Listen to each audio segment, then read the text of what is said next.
பரமேஸ்வரா, நானும் இவ்வளவோ காலமா உன்னையே வேண்டி தேவார பாடல் பாடிக்கிட்டு இருக்கேன். அடியானுக்கு எந்த வித வசதியும் உண்டாக்க மாட்டேங்கிற.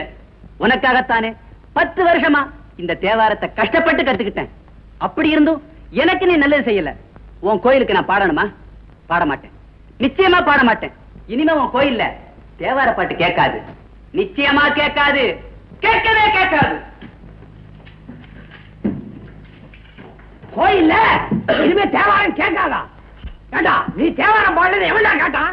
பாத்தீங்களா ஆண்டவனே, உங்களை வச்சுக்கிட்ட கொஞ்சம் கூட மரியாதை எல்லாம் பேசிட்டு போறான். மரியாதை கிடக்கியா? இந்தியாவையே இவன் கையில ஒப்படைச்சு பாதுகாத்துக்க சொன்ன மாதிரியும் அதெல்லாம் முடியாது அப்படின்னு கோச்சுக்கிட்டு போறானே.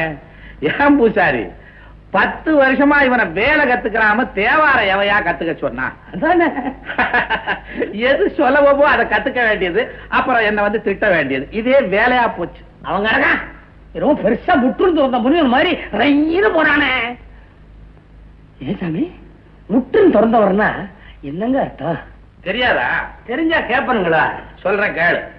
முற்றும் திறந்தவன்னா குடும்பத்தை மாத்திரம் திறந்தவன் இல்லையா, பெரிய பெரிய காட்ரேஜ் பீரோவை திறந்தவன், திண்டுக்கல் பூட்டை திறந்தவன், போலீஸ் புடிச்சா போலீஸ் மண்டைய திறக்கிறவன், புடிச்சு லாக்கப்ல வச்சா லாக்கப்பே திறக்கிறவன், இப்படி நிறைய திறக்கிறவன் தான் முற்றும் திறந்தவன். என்னையா இதுக்கு நல்ல அர்த்தம் ஏதோ இருக்குது, அதை விட்டுட்டு வேற என்னமோ சொல்றீங்களே. பூசாரி, ஆக்கப்பட்ட பொருள்கள் அனைத்தும் அனைவருக்கும் சொந்தம். பிறக்கும் போது நிர்வாணமா பிறந்த மனுஷன் போகும்போது யாருக்கும் எந்தவித கெடுதலும் பண்ணாம நல்ல பேரோட போகணுயா, அதுதான் முற்றும் திறந்த நிலை. ஆண்டவனே, இந்தியா பெரிய நாடு. இத ஒருத்தர் ஆள்றதை விட மாகாணங்களை தனித்தனியா பிரிச்சு கொடுத்துட்டா வம்பு எல்லாம் போயிடும்ல. வம்ப விலைக்கு வாங்கிட்டு வம்பு இல்லாம போயிடுமா? பூசாரி, நீ மசால் வடை சாப்பிட்டு இருக்கிறியா? மசால் வடை சாப்பிடாதவன் ஒரு மனுஷனுங்களா? ஓஹோ, சைனா ஜப்பான்ல எல்லாம் மசால் வடை சாப்பிட்டுக்கிட்டா இருக்கிறான், அப்ப அவெல்லாம் மனுஷன் இல்லையா? நீ சாப்பிட்டு இருக்கிறியா? மசால் வடைன்னா எனக்கு உயிராச்சே. எங்கய்யா சாப்பிட்டு இருக்கிற? ஹோட்டல்ல. ஹோட்டல்ல தான் செய்யறாங்க, இருந்தாலும் ஆல் இந்தியா பேசஸ்ல அந்த வடை தயாராகுது.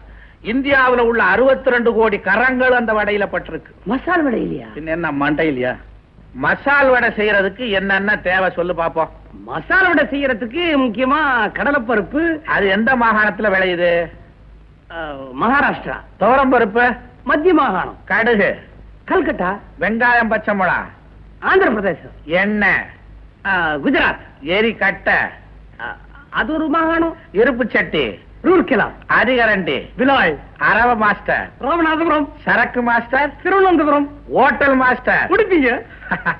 அப்பா, ஏன் பூசாரி, ஒரு மசால் வடை செய்யறதுக்கே இத்தனை மாகாணங்கள் ஒண்ணு சேர வேண்டியது இருக்கு.